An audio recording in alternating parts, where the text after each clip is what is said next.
اللہ اللہ اللہ اللہ اللہ اللہ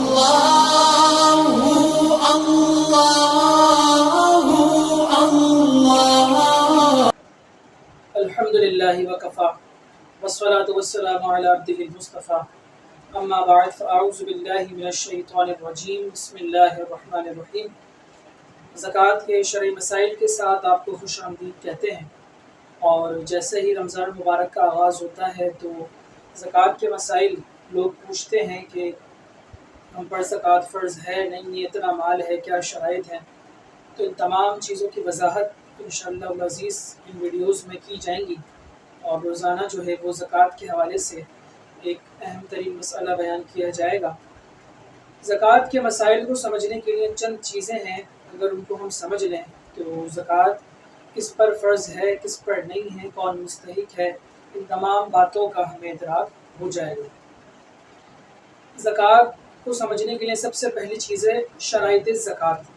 جس طرح نماز کے شرائط ہوتے ہیں، اگر وہ شرائط پائی جاتی ہیں تو نماز ٹھیک ہوتی ہے، اگر وہ شرائط نہیں پائی جاتی تو نماز ہماری شروع نہیں ہوتی۔ اسی طرح اگر زکوٰۃ کی شرائط پائی جائیں گی تو ہی ہم پر زکوٰۃ فرض ہوگی، اور اگر زکوٰۃ کی شرائط میں سے کوئی ایک شرط بھی نہ پائی جائے تو زکوٰۃ ہم پر لازم نہیں ہوگی۔ پہلی شرط ہے مسلمان ہونا۔ ٹوٹل 10 شرائط ہے زکوٰۃ کی، اس میں سے پہلی شرط ہے مسلمان ہونا، یعنی کہ جو شخص مسلمان ہوگا اسی پر ہی زکوٰۃ فرض ہوگی، کسی غیر مسلم پر، کافر پر زکوٰۃ فرض نہیں ہوگی۔ دوسری شرط ہے عاقل ہونا، یعنی کہ وہ سمجھدار ہو، عاقل ہو، جس کی عقل سلامت ہو، وہ مجنون نہ ہو، پاگل نہ ہو، جس کا دماغ جو ہے وہ پلٹا ہوا نہ ہو، تو اس کو کہتے ہیں عاقل۔ تو عاقل یہ ہے دوسری شرط ہے زکوٰۃ کے وجوب کے لیے۔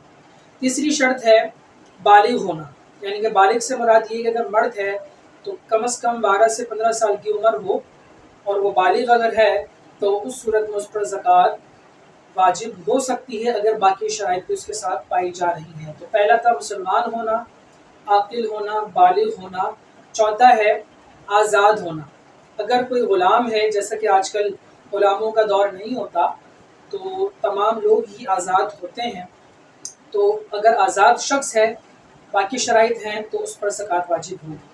پانچویں شرط ہے مالک نصاب ہونا۔ مالک نصاب سے مراد یہ ہے کہ جو مقدار شریعت نے مقرر کی ہے، سونا، چاندی، مالک تجارت، کرنسی، ان میں سے جو مقدار شریعت نے بیان کی ہے اس کے مطابق اگر مال ہے تو پھر تمام شرائط کے ساتھ زکوٰۃ واجب ہوتی ہے۔ چھٹی شرط ہے مال پر قبضہ ہونا، یعنی کہ ایک شخص کا مال تو ہے لیکن وہ اس نے کسی کو دیا ہوا ہے، اس کا مال کہیں پھنسا ہوا ہے، کسی اور کے پاس بطور قرض ہے، یا اس نے کوئی مال بیچا تھا، اب کسی اور کے پاس جو ہے وہ پیسے موجود ہیں لیکن اس کے پاس ابھی اس مال پر قبضہ نہیں ہے۔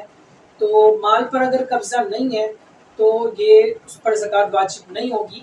تو مال پر قبضہ ہونا بھی یہ شرط ہے۔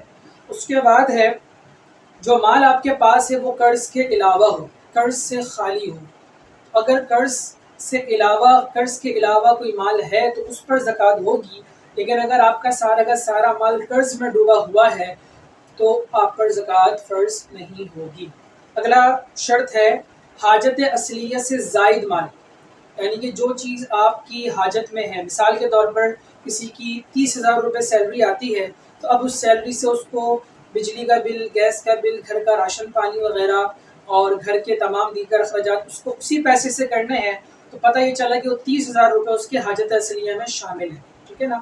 تو اب ان پیسوں پر زکوٰۃ نہیں۔ تو وہ پیسے جو اس کی جمع پونجی ہے، جو ایک طرف اس نے رکھے ہوئے ہیں، جو اس کے استعمال میں نہیں ہے، اس کی ضرورت سے زائد ہیں، ایسا مال اگر ہے تو یہ زکوٰۃ کی شرط ہے۔ اگلا شرط ہے 9 نمبر مال نامی ہونا۔ مال نامی سے مراد یہ کہ وہ مال جو بڑھتا ہو، جس کے اندر نمو ہو، جس کے اندر نشو و نما ہو، بڑھنا ہو جس کے اندر، اس کو بولتے ہیں مال نامی۔ یہ 4 طرح کے مال ہوتے ہیں: سونا، چاندی، کرنسی اور مال تجارت، یہ ہوتا ہے مال نامی۔ ان کے علاوہ کوئی مال ہے تو پھر اس پر زکوٰۃ نہیں ہوگی۔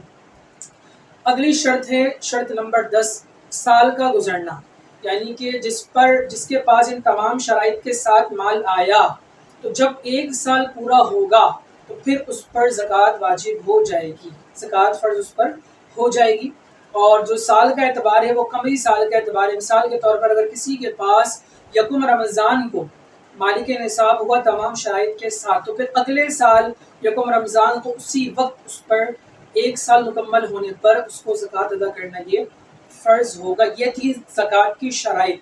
تو جس میں بھی یہ 10 شرائط پائی جائیں گی اس پر زکوٰۃ فرض ہے، اور اگر ان 10 میں سے کوئی ایک شرائط بھی نہ پائی جائے تو زکوٰۃ فرض نہیں ہوگی۔ اللہ رب کریم سے دعا ہے کہ ہمیں صحیح طور پر اپنی زکوٰۃ کا حساب لگا کر مستحقین تک زکوٰۃ پہنچانے کی توفیق عطا فرمائے۔ وما علینا الا البلاغ المبین۔